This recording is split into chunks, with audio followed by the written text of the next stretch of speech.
누가 알아주지 않아도 묵묵히 우리의 서해 바다를 지켰던 그들. 대한민국의 해군임을 자랑스러워하면서 누구보다 조국의 바다를 사랑했던 당신.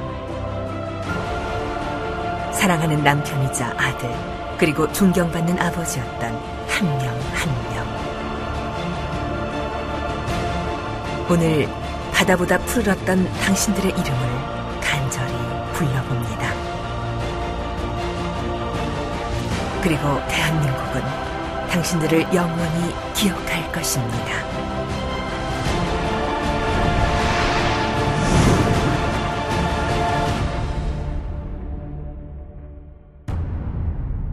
(2010년 3월 26일) 밤 9시 22분 서해 백령도와 대청도 사이를 순찰 중이던 우리 해군 천안함이 강력한 폭발과 함께 침몰했습니다. 당시 배에 타고 있던 승조원은 총 104명, 그러나 구조된 사람은 58명뿐.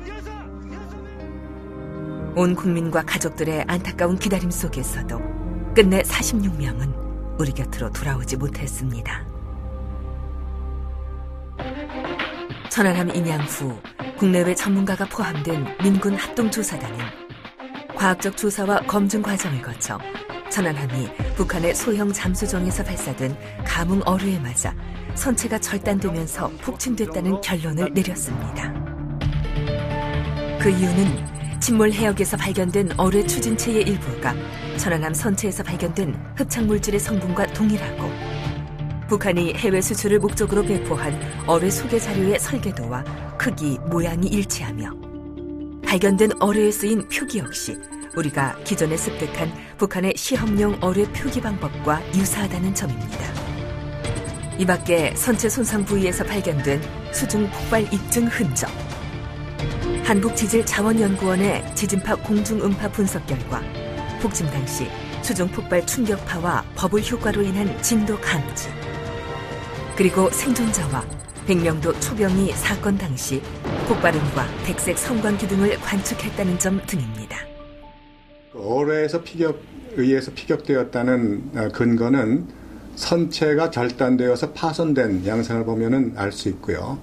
또 특히 결정적인 증거물로서 어뢰의 추진체가 수거되었기 때문에 저희는 확실하게 결론을 내릴 수 있었습니다.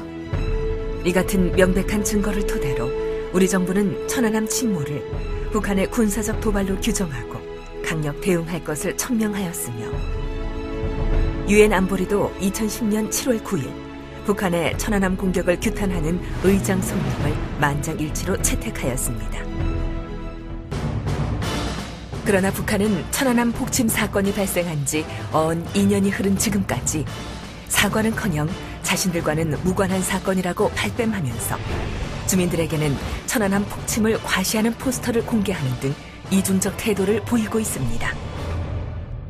심지어 과거 맹방이었던 러시아의 관영 TV방송 TV챈트르가 2012년 1월 25일 방송에서 천안함 사건은 북한의 소행이라고 보도하는 등 국제사회에서도 천안함 사건은 북한의 소행임을 당연시하고 있음에도 지난 2012년 2월 2일에는 우리 정부에 대한 국방위원회 명의의 공개 질문장을 통해 남북관계를 개선하려면 천안함 사건을 거론하지 말 것을 요구하는 등 적반하장적 태도로 일관하고 있습니다.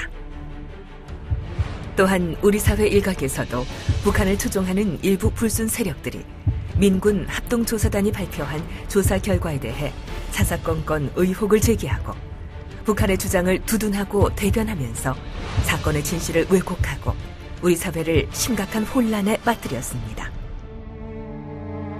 그러면서도 천안함 사건 당시 순국한 46용사의 영전에 조의는커녕 조문도 하지 않았던 이들 세력들은 2011년 12월 김정일이 사망하자 조문과 분향소 설치를 주장하면서 오늘도 돌아오지 않는 자식을, 아빠를, 형제를 그리워하며 눈물로 하루하루를 힘들게 살고 있는 천안함 유가족들의 가슴에 지울 수 없는 또 다른 상처를 남겼습니다. 6.25 동란 이후 북한의 정전협정 위반은 무려 42만 5천여 건. 북한은 끊임없는 도발로 우리의 평화를 위협해왔습니다.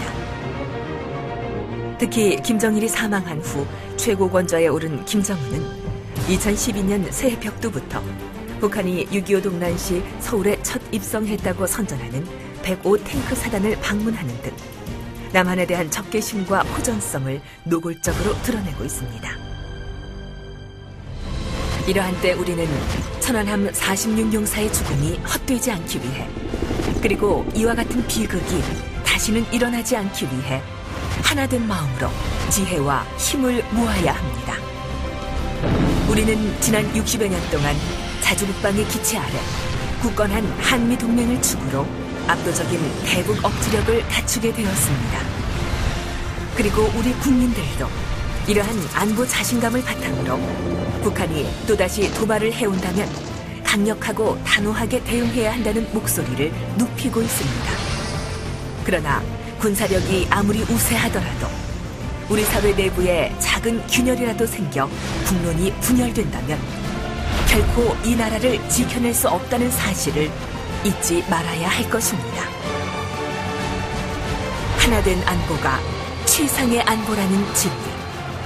아직도 끝나지 않는 북한의 도발과 위협 앞에서 천안함 46용사들이 목숨으로 지키고자 했던 주국 대한민국. 이제 하나된 마음으로 우리들이 반드시 지켜나가야 합니다.